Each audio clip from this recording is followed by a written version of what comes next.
You know that feeling of peace you can only get when you're completely alone in nature? The quiet, the solitude? It's amazing. But that same silence, well, it can hold some pretty dark secrets. And sometimes that little feeling that you're not quite as alone as you think you are, it's more than just a feeling. Today, we're diving into 3 true stories from solo campers who found out that deep in the wilderness, you're never ever truly alone. So let me ask you something. What are you afraid of? I mean, really. In the city, maybe it's traffic. At home, maybe it's that creak you hear in the middle of the night. But what about when you're out there? Yeah, that's a different kind of fear, isn't it? It's something primal. It's that chilling feeling where you can't tell if your mind is just playing tricks on you or if there's really something else out there with you in the dark. All right, our first story takes us to a remote national forest in Utah. We've got a solo camper, he's 5 days into his trip, and he starts to experience a threat that begins as just a distant sound, but then it slowly and very deliberately starts closing in. Now, look, there's a rational, scientific explanation for this kind of thing. It's called auditory pareidolia. Basically, our brains are hardwired to find patterns. So we hear a voice in the rustling leaves or the wind. And our camper, he definitely tried to convince himself that's all this was. But what happens when it's not just the wind? So check out how this thing builds. It starts on night 3 with a single, terrifying scream from down by the lake. He tries to write it off, maybe a mountain lion. But the next day, he finds junk scattered around and a clear drag mark in the sand leading right into the water. Then that night, it's no longer distant. It's a whisper, right on the edge of his firelight. Then another, and another. That's when he realized this wasn't just one person out there. And that's when the whole picture snapped into focus for him. This wasn't just random noise. He realized every single time he stood up to get more firewood, the whispers would start up again, soft and coordinated. They weren't just watching him, they were communicating about him, tracking his every single move in the darkness. So from a threat you can't even see, we move to one that looks you right in the eye. A threat that shakes your hand. This next story is about a camper who meets a guy on the trail named Oscar, a super friendly stranger who turned out to be anything but. Looking back on it, Oscar's story was full of holes right from the start. He was walking, and the camper's words were astronomically slow, almost like he was waiting for someone to catch up. He didn't have any gear, not even a backpack, but he said he was camping nearby. And he said he was alone, but it turns out he had company. See, each one of these is a small red flag, but when you put them all together, you get a really disturbing picture of someone using social engineering out in the wild. I mean, when you really break it down, this looks less like some friendly run-in and more like a predator's playbook, right? Step 1, Oscar creates this chance meeting. Step 2, he uses small talk to build trust and find out the camper is new to the area. Step 3, he offers a dinner invitation. And the final, crucial step, lead him away from his own camp, off the trail, and deep into the woods to a hidden spot. This is the exact moment the camper's intuition just screamed at him to get out.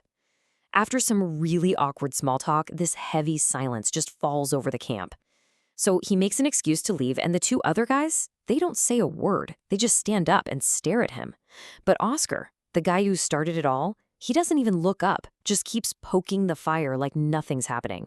That weird, coordinated behavior was the absolute last straw. But here's the detail that is just absolutely terrifying. After he walked away, the camper glanced back. The fire was still going, but all 3 men were gone. They had just vanished, melted back into the forest. That's when he decided to abandon his tent, all his gear, and literally run the full 2 hours back to his car in total darkness. Okay, so for our final story, the threat isn't a voice in the dark or a weird stranger on the trail. This time, it's an attack on the one safe place a camper has, their own campsite. A place that's supposed to be a sanctuary becomes a total scene of violation. And you gotta understand, this wasn't some new place. This was the camper's go-to spot. A place he and his dog, Sammy, knew like the back of their hand. It was their comfort zone. But from the second they got there this time, something felt off. And Sammy, who was normally a super excited and protective dog, she was on edge. She could sense something her owner couldn't. And just like that, the whole evening fell apart.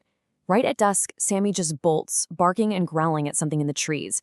In less than a minute, her barks fade away and she's just gone. The owner spends the next hour, a full hour, frantically searching for her in the dark. And when he finally gives up to go back to camp for a flashlight, this is what he finds. He was gone from his campsite for just 1 hour. 1 hour. That's it. And in that incredibly short window of time, someone or something had completely and totally destroyed his sanctuary. This wasn't just a robbery. This was violent.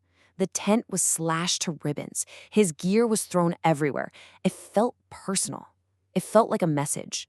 He did eventually find Sammy. She was alive, physically okay, but she was absolutely terrified, just shaking and refusing to move. Her collar had been ripped right off. So that huge wave of relief from finding her alive was immediately replaced by this chilling question. What on earth happened to her out there that could terrify a protective dog into a state of shock without leaving a single scratch on her? And that's really where all three of these stories leave us, isn't it? Not with some neat conclusion, but with these lingering, deeply unsettling questions that just don't have any answers. Was that a real person in trouble, whose stuff was later found dragged into the water? Or was it something else entirely, something luring our camper into a trap? Seriously, what was their endgame? Robbery? Something way worse? The fact that they just disappeared like ghosts makes their motive feel even more sinister. What did she chase and what did she find? What could possibly terrorize a loyal dog into silent submission and then go and systematically destroy her owner's camp? We just don't know. But here's the one thing that connects all these stories: survival. Every single one of these campers felt that deep, primal gut feeling that something was very, very wrong. The guy in Utah didn't ignore the whispers. The hiker listened to the red flags about Oscar. The dog owner knew that ransacked camp was a serious warning. They listened to their gut, and they got out. And that leaves us with one final haunting thought. We only know these stories because the people in them survived to tell them. And it really makes you wonder, doesn't it, about the ones who might have ignored that feeling, who pushed just a little further into the dark. How many of them have stories that we will simply never hear?